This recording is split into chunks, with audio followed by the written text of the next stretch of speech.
세례 요한이 잡혔다는 소식을 듣고 이 갈릴리를 중심으로 본격적인 사역을 시작하시죠. 당시 갈릴리 지역은 변두리고 또 무시되는 지역이었지만 예수님의 사역을 통하여 빛을 보는 것입니다. 예수님은 사역을 위해서 제자들을 부르셨는데 시몬, 안드레, 야고보, 요한 등을 차례로 제자로 부르시고 그들은 모든 것을 버려두고 주님을 따랐다라고 말하고 있습니다.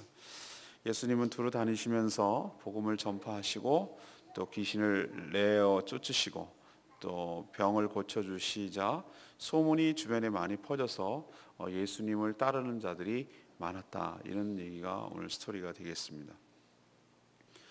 첫 번째, 예수님이 이 땅에 오신 이유를 지금 설명하고 있는데 12절에서 17절까지 말씀을 중심으로 예수님은 흑암 속에 사는 자들에게 빛으로 오신 분이십니다. 예수님은 자신이 해야 할 때 그리고 해야 할 장소를 정확하게 아셨죠. 세례 요한이 잡혔다라는 소식을 듣자 사역을 시작하시죠. 세례 요한이 어제 설교도 말씀드렸습니다만 자신의 길을 예비하는 자였잖아요. 그게 사명이었습니다. 그래서 세례 요한이 잡혔다라는 것은 그의 사명이 끝났다, 다 했다, 마쳤다. 그 얘기는 곧 본인이 본격적으로 사역할 때, 일할 때임을 아신 것이죠. 그리고 예수님은 이사야 선지자가 예언한 대로 이 가버나움은 이제 갈릴리의 중심 도시인데 이 갈릴리를 중심으로 사역하셔야 함도 아셨습니다. 그럼 이사야가 뭐라고 예언되어 있습니까? 스불론 15절이죠. 스불론 땅과 납달리 땅과 요단강 저편 해변길과 이방의 갈릴리여 흑암이 앉은 큰 빛을 보았고 사망의 땅과 그늘에 앉은 자들이 빛이 비추었도다. 이게 이사야 예언된 말씀이거든요. 그 말씀을 이루시려고 이렇게 예수님은 그쪽 지역을 중심으로 사역을 시작하셨다는 뜻입니다.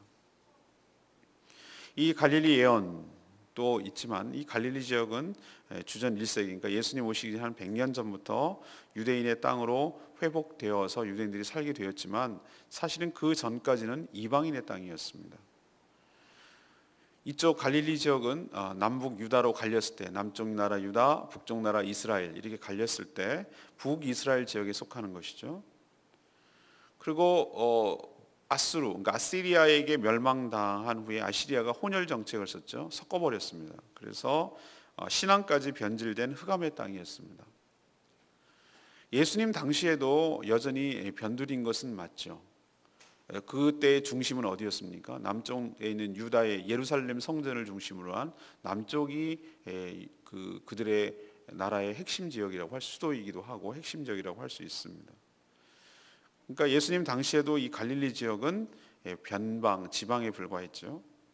하지만 이사야는 비록 그 땅이 흑암과 사망의 땅이지만 빛이 비칠 것인데 예언했는데 그 빛이 누구냐? 그 실체가 무엇이냐? 바로 예수 그리스도죠. 예수 그리스도께서 오셔서 그 지역을 중심으로 사역을 할 때 그 어둠의 땅, 흑암의 땅이 빛이 비추어지게 될 것이다. 이렇게 예언한 것이 지금 예수님을 통해서 응답되고 있는 것입니다. 흑암과 사망, 이거는 무엇을 상징하는 것이죠? 그늘은 흑암, 사망, 그늘, 이거 모두 다 은유인데 죄로 인해서 고통받는 인간들의 실존적인 모습을 상징한다고 볼 수가 있습니다. 저는 이 납달리가 배정받은 땅, 스볼론이 배정받은 땅, 지금 예수님 당시에는 갈릴리 지역, 이 지역을 자꾸 생각하면서 오늘 말씀을 묵상하면서 무슨 생각이 계속 그게 겹쳐졌냐면은 저는 이 제주도 땅이 그런 땅인 것처럼 겹쳐지는 것이 느껴집니다. 레마의 말씀도 이 말씀이 결국은 되겠는데 여기는 참 어려워요. 여전히 한성을 중심으로 한 서울을 중심으로 한 중심으로 보면은 늘 변방이었고 그저 유배지 정도나 생각하는 천대받는 땅이었고 별 관심도 두지 않는 그러나 또 이용은 해먹으려고 하는 정말로 이중 삼중의 어려움을 겪은 땅이 이 땅이에요. 여전히 우상이 많고 미신이 많고 흑암의 세력이 잡혀서 이렇게 신음하고 있는 이 땅에 예수님이 오셔서 빛이 되기를 간절히 소망합니다. 복음이 비추어서 이 땅이 그렇게 했던 땅이었지만 정말 그리스도의 빛으로 인해서 희망이 되고 예수님이 희망이 되셔서 이 땅이 고침을 받고 회복되고 이사야 선지자의 예언처럼 처음에는 이 땅이 그랬지만 예수님 때문에 회복되고 새롭게 되는 역사가 일어나게 되기를 간절히 소망합니다. 여전히 지금도 전 동일한 마음입니다. 제주도의 희망이 무엇이냐고요? 관광 잘하고 무슨 경제자유특구와 교육특구를 만들고 뭐 그래서 희망인 줄 아십니까? 천만의 말씀이에요. 돈이 많고 카지노를 몰리고 해서 돈이 많아지고 면세점이 많아서 돈이 말리고 관광객들 인프라 사업을 하고 공항도 2개나 짓고 그렇게 하면 여기가 축복받은 땅이 될 것 같습니까? 오히려 돈이 몰리면 몰릴수록 타락할걸요? 예수 그리스도가 희망인 줄로 믿습니다. 사람이 바뀌어야 돼요. 땅이 바뀌는 것이 아니라 이 땅에 살아가는 사람들이 죄악된 생활을 회개하고 주님께 돌아설 때 이 땅이 진정으로 하나님을 예배하는 땅이 될 때 그때 비로소 이 땅이 하나님의 축복과 하나님의 은혜 가운데 머물게 될 줄로 믿습니다. 예수님이 희망이고 예수님이 빛이십니다. 두 번째는 18절에서 22절까지 말씀이에요. 예수님은 부르신 제자를 사람을 낚는 어부가 되게 하십니다. 갈릴리를 중심으로 사역하신 예수님의 제자 중에는 갈릴리 호수에서 고기를 잡는 어부가 많았습니다. 그렇죠? 많은 퍼센티지가 어부 출신들이 많아요. 예수님은 갈릴리 해변을 다니시다가 제자를 부르기 시작하는데 베드로가 원래 이름이 아닙니다. 베드로는 별명이고요. 진짜 본명은 시몬이죠. 시몬 그리고 그의 형제 안드레를 먼저 부르셨어요. 이어서 세베대의 아들 야고보, 그러니까 야고보 이름이 여러 많아요. 자기 동생 친동생 이름도 야고보였거든요. 야고보서를 쓰는 분이 친동생이에요. 그러니까 이걸 구별하기 위해서 야고보, 또 그의 형제 요한, 이 네 명이 참 어떻게 보면은 예수님의 수제자들이라고 할 수 있는 것이 다 어부 출신이에요. 그들에게 예수님이 하신 말씀은 자신을 따르라 이런 명령을 내리고 또 약속은 무슨 약속이죠? 내가 고기를 낚는 것이 아니라 사람을 낚는 어부가 되게 하리라. 명령, 약속 이 두 가지를 주셨어요.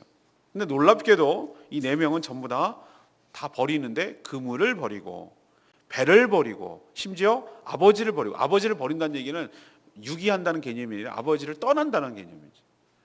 자, 이들에게 있어서 그물, 배, 아버지를 버린다는 얘기는 그들의 모든 것을 내려놓고 예수님을 붙들고 예수님을 따르는 그런 선택이고 결단인 줄로 압니다. 주님의 부르심을 한자로 소명, 영어로 콜링이라고 불러요. 콜링한다고 그래요. 소명, 부르신다고 얘기를 해요. 하나님께서 부르실 때는, 여러분도 다 부르시는데 하나님께서 여러분을 부르실 때는 항상 무엇과 연관이 있냐면 미션, 사명과 연관이 있어요. 소명은 곧 사명이에요. 항상 그래요. 하나님께서 심심해서 나무 일로 할래? 이렇게 부른 적이 없어요. 예수님께서 가다가 수많은 사람이 있었을 것인데 시몬, 안드레, 야고보, 요한 이렇게 딱 부르시는 이유는 그들을 제자로 삼고 나중에 사도로 삼기 위한 하나님의 먼 포석까지 다 있는 거예요. 그들의 소명 안에는 사명이 담겨져 있어요. 물고기를 잡아먹고 살다가 이름도 없이 빛도 없이 그렇게 살다가 스쳐 지나갈 인생이었어요. 그 네 명은 주님이 부르시지 않았더라면 그렇게 살 인생이었는데 예수님이 불러주심으로 인하여 하나님의 일꾼이 되어서 생명을 구하는 존재, 사람을 낚는 어부라는 것이 생명을 구하는 존재로 바뀌게 됨을 의미합니다. 전 김춘수의 꽃이란 여러분 시 아시죠? 내가 그 꽃의 이름을 불렀을 때 그가 꽃이 되어 내게 다가왔다. 누가 내 이름에 합당한 이름을 불러다오. 그렇죠. 전 그 이름이 존재론적으로 정말 관계 속에서 내가 정체성을 깨닫게 되는 것인데, 내가 이 꽃을 의미 있게 불러주고 내가 여기다 하지 않으면 이 꽃은 나에게 어떤 의미도 없는 것이죠. 이 존재 가치가 없는 것이죠. 그러나 이 꽃의 이름을 불러주고 여기 이렇게 있을 때 이 존재의 가치를 바라는 거예요. 그 사명을 다하는 것이. 하나님께서 여러분 수많은 사람들이 있는데 많고 많은 사람들을 다 택하는 것이 아니라 여러분을 수많은 그냥 세상 속에 살다가 먹고 살다가 그렇게 살 인생이었는데 하나님께서 여러분을 꽃으로 여러분의 이름을 불러주시고 주님의 제자로 주님의 자녀로 삼아주신 줄로 믿습니다. 이게 얼마나 큰 은총이고 특혜고 특권이고 이게 기적 중의 기적이에요. 안 믿을 사람이 수없이 많이 있을 것인데. 그러나 여러분 기억하십시오. 여러분을 불렀을 때는 그냥 부른 것이 아니에요. 단순히 부른 것이 아니에요. 그냥 구원만 해놓고 끝! 이런 개념을 부르는 것이 아니라 항상 여러분에게 걸맞는 미션, 사명이 있을 줄로 믿습니다. 그러나 우리는 다양한 은사와 다양한 것들을 주셔서 여러 가지 일들을 다 하시는데 공통점이 하나 있다면 사람을 낚는 업으로 여러분을 삼아주실 줄로 믿습니다. 이 사명을 잊어버리지 말아야 돼요. 우리 교회 표현으로 치면 뭡니까? 영혼 구원하여 주님의 제자 삼는 교회. 영혼을 구원하여 제자 삼는 교회. 어디서 구원하는가? 흑암과 여기 있는 납달리 땅과 이 갈릴리 땅에 있는 것과 똑같잖아요. 흑암과 사망의 그늘에 앉아서 신음하는 누가 나를 위해서 갈고 그 찬양도 있잖아요. 눈물 짓고 있는데 누가 나를 위해서 갈고 이런 찬양을 할 때 이 가사가 바로 여기를 배경으로 하는 것 같아요. 지금도 제주도에 여러 가지 흑암에 쌓여서 미신에 쌓여서 우상에 쌓여서 물질에 쌓여서 그렇게 허덕이면서 눈이 멀어가지고 그렇게 살아가는 자들에게 오늘도 하나님께서는 여러분을 택하셔서 불러내시고 누가 나를 위해서 갈고 누가 저 영혼들을 위해서 구원할고 그냥 물고기 피시라는 물고기만 잡아먹고 그런 사는 인생에서 누가 저 영혼을 위하여서 구원하고 사람을 낚는 내 제자가 되어서 사도가 되어서 일을 할고 이렇게 주님께서 물으세요. 그리고 그것 때문에 여러분을 많고 많은 사람들 중에 택하여 부르시고 이 자리까지 나오게 하신 줄로 믿습니다. 여러분의 콜링은 여러분의 사명과 연결되어 있다는 거 여러분 기억하시고 이제는 더 이상 저급하게 그냥 내 먹고 사는 생계의 수단에서 그 정도 수준에서 인생을 머무르지 마시고 영혼 구원에 관심을 가지시고 의미 있는 인생을 살기를 바랍니다. 고기를 잡는 것이 아니라 사람의 영혼을 주님께로 인도하는 복된 인생 살기를 그것이 내 사명이 되기를 여러분 간절히 축원합니다. 존재의 의미가 바뀌는 것이죠. 왜 이들이 버려둘 수가 있었습니까? 왜 이들이 그물을 버리고 아버지를 버리고 모든 배를 버릴 수 있는 것이 무엇입니까? 이들이 무식해서 그렇습니까? 거기는 천만의 말씀이에요. 난 그렇게 여태까지 설교하는 거 잘못됐다고 생각해요. 그 당시 실업자가 60, 70%예요. 직업이 없어가지고 그냥 노는 사람이 태반이에요. 그러니까 예수님께서 어디 계셨어요? 벳세다의 들녘에서 우르르 갔을 때 오병이의 기적을 할 때 인기도 있었겠지만 뭐 할 일이 없는 거예요. 뭐 직업이 공기적으로 없는 거예요. 예수님이요? 목수요? 우리는 요즘 목수 좀 뭐 합니다만 천만에 지금도 목수 굉장히 우대받고 있어요. 사실은. 그런데 직업을 그렇게 갖고 있다는 것은 최소한 중산층 이상이에요. 베드로요? 선주예요. 선주. 고기 잡아먹을 배가 없는 사람이 태반이었을걸요. 그냥 고용돼가지고. 근데 자기 배를 갖고 있잖아. 그리고 고기를 잡아먹을 수 있는 직업이 있잖아. 이 사람들이 무식하다고요? 아니요. 그렇게 폄하하지 마세요.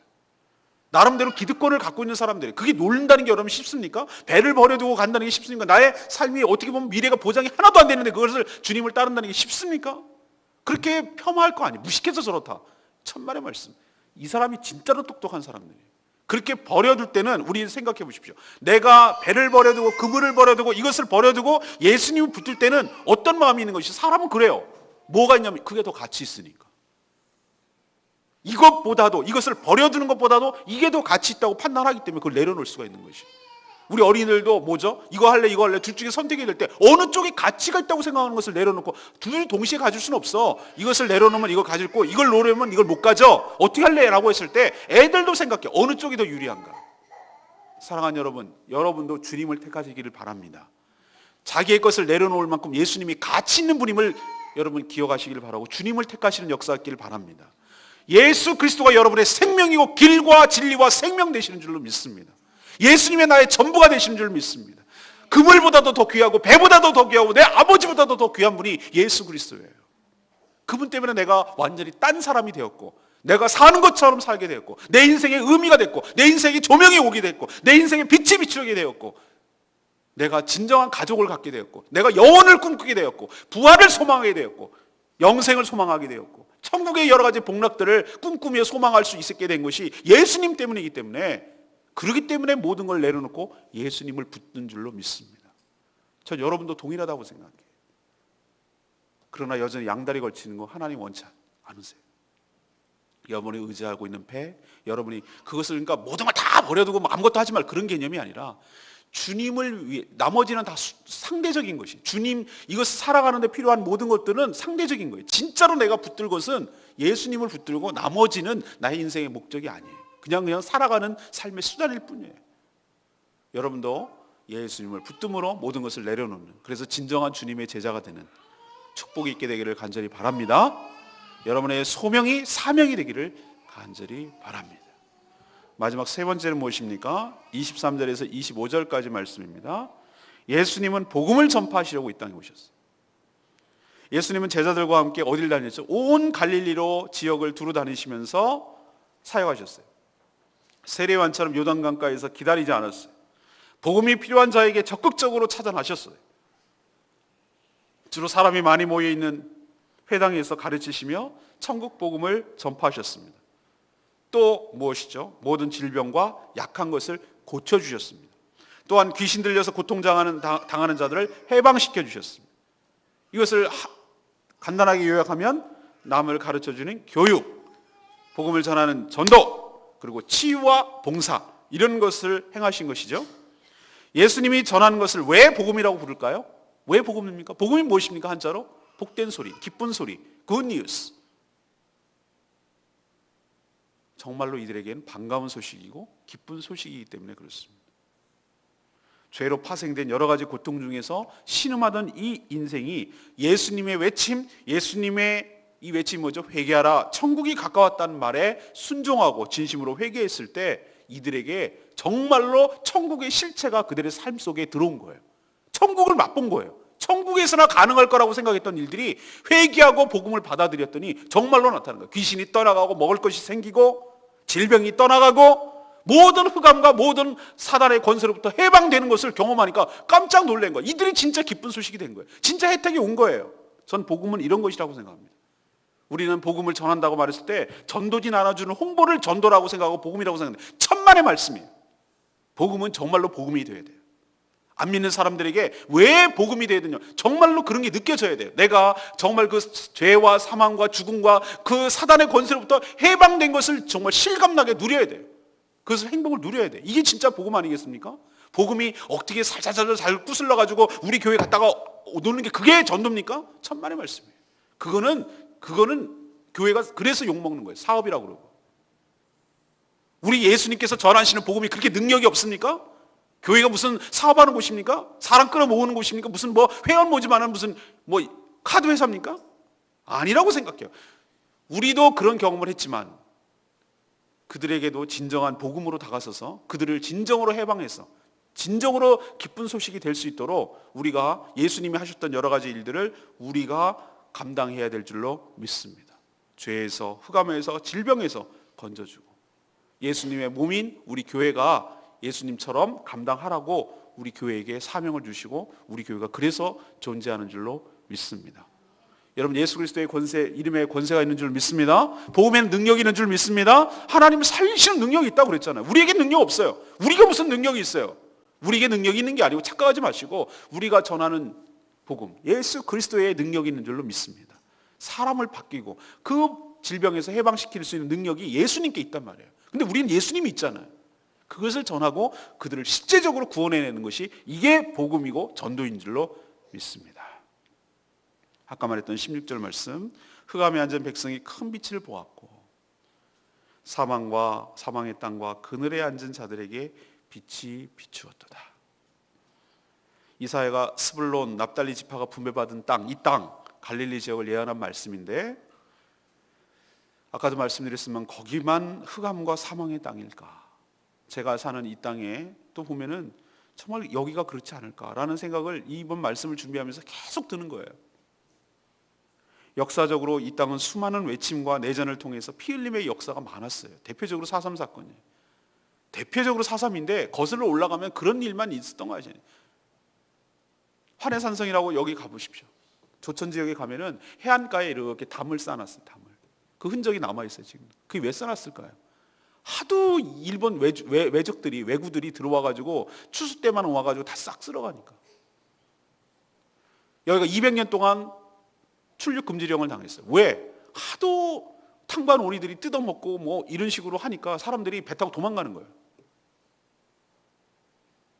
몽골 고려 말부터 100년 동안 여기가 식민지였어요.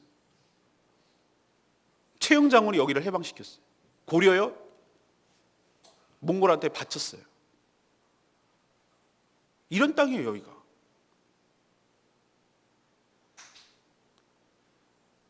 저는 2호 해수욕장에 가면은 갯배처럼 이렇게 있는 그 태우라는 것이 있어요. 그게 제주도 토속배라는 거예요. 난 도대체 납득이 안 가고 이해가 안 갔어요. 저걸 갖고 어떻게 무역을 하지? 나중에 깨달았어요. 저거요?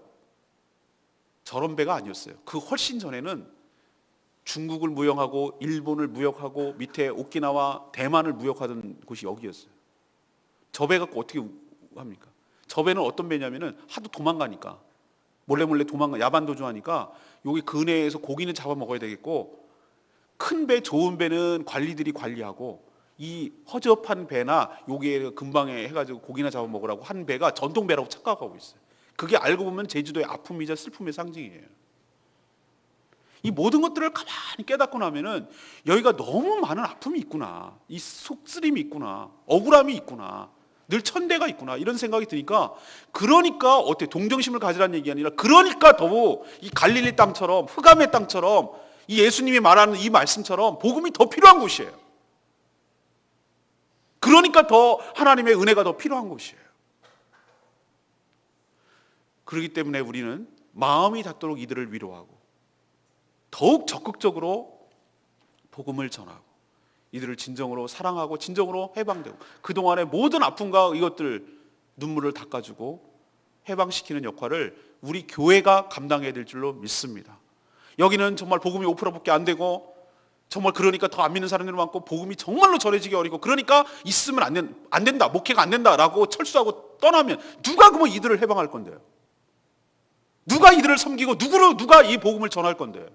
그러니까 넌 역설적으로 저는 이렇게 얘기합니다. 역설적으로 그렇기 때문에 건강한 교회가 필요하고 복음을 전하는 교회가 필요한 것이고 그렇기 때문에 더 필요하지 않겠느냐고. 그게 하나님의 마음 아니겠냐고. 여기는 너무 안 되고 안 되니까 떠나는 게 그게 능사가 아니라 그럴수록 더 필요하지 않겠냐고. 전 이렇게 말하고 있고 실제로 말만 하는 것이 아니라 우리 교회가 정말로 이 제주도 영혼들을 품고 구원하고 회복시키는데 정말 기여하고 섬기는 역할을 감당하게 되기를 간절히 바라고 있습니다. 이것이 우리 교회를 향한 하나님의 사명이고 미션이에요. 미션. 이 교회가 존재, 콜링, 그리고 이 콜링의 이퀄 미션, 제주도 영혼을 섬기고 사랑하라는 거예요. 그들을 해방시키라는 거예요. 여러분 오늘 고기 잡아먹는 수준에서 넘어서기를 원합니다.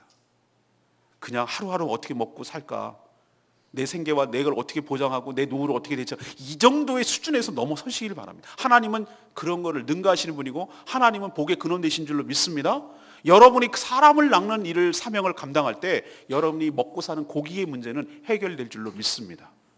그러니 제발 좀 큰 스케일을 가지시고 눈을 떠서 저급한 차원에서 인생을 사는 것이 아니라 사람을 낚는 데 집중하고 여기에 우리 교회의 존재와 여기가 살아가는, 내가 여기 이 땅에 살아가는 이유가 있다는 걸 기억하시고 여러분의 소명을 통하여 사명을 발견하게 되는 축복이 여러분 가운데 있게 되기를 간절히 축원합니다. 오늘 세 가지 말씀드렸습니다. 예수님이 왜 오셨습니까? 흑암 속에 사는 자들의 빛으로 오셨습니다. 우리 교회가 왜 여기에 존재합니까? 흑암 속에 사는 자들에게 빛을 역할을 감당하기 위해서. 우리가 왜 이 땅에 삽니까? 흑암 속에 사는, 그늘 속에 살아가는, 사망 속에 살아가는 자들에게 빛의 역할을, 빛을 전하기 위해서. 우리는 빛이 아닙니다. 빛을 전하는 자들입니다. 두 번째는 무엇이에요? 예수님께서 제자를 무엇으로 부르셨습니까? 심심해서 부르셨습니까? 제자를 사람 낚는 업으로 불러주신 줄로 믿습니다. 여러분들 고기 잡아먹는 수준에서 넘어서서 예수님의 제자가 되어서 사람을 낚는 업으로 살아가게 되기를 간절히 축원합니다. 이게 제대로 살아가는 것이고 이것이 의미 있게 살아가는 것이, 하나님 앞에 섰을 때 부끄럽지 않은 삶이 되는 것이 바로 사람을 낚는 업으로 살다가 주님 앞에 서는 것, 이게 가장 의미 있는 삶이에요. 하나님이요, 여러분 재산이 얼마인지 묻지 않아요. 여러분 지위가 얼마나 올라가는지 높아졌는지 묻지 않아요. 여러분이 얼마나 공부를 했고 얼마나 똑똑한지 묻지 않아요. 여러분에게 묻는 건 딱 할 거예요. 내가 준 사명을 감당했느냐? 그 사명이 뭐예요? 사람을 낚는 어부의 역할을 하며 살아가느냐? 이건 물으실 거예요. 이 사명 잘 감당하는 여러분 되시길 소망합니다. 우리 교회가 그런 교회가 되기를 원합니다. 세 번째는 무엇이에요? 예수님 왜 오셨습니까? 복음을 전파하려고 오셨어요. 복음이 무엇입니까? 전도지 전하는 거? NO! 기쁜 소식을 실제로 전하는 거. 정말 눌려있고 죄에 눌려있고 어둠에 눌려있고 무지에 눌려있고 그렇게 눌려있는 사람들에게 실질적인 기쁨이 되게 하는 것, 실질적인 천국을 맛보게 하는 것, 이것이 복음이에요. 우리는 복음의 능력이 있는 줄 믿습니다. 사람을 해방시킨다니까요, 사람을 바꿔버린다니까요, 사람을 달리 살게 한다니까요. 그 능력이 있는 거 여러분 기억하시고, 여러분 그렇게 좋은 거 있고 좋은 능력이 있는데 여러분들도 하나님께서 주어졌는데 그거 활용하셔서 영혼을 섬기고 영혼을 구원하는데 힘쓰는 저와 여러분 되기를 간절히 소망합니다. 오늘 말씀 붙들고 기도하기 전에 144장 부르고 기도하겠습니다.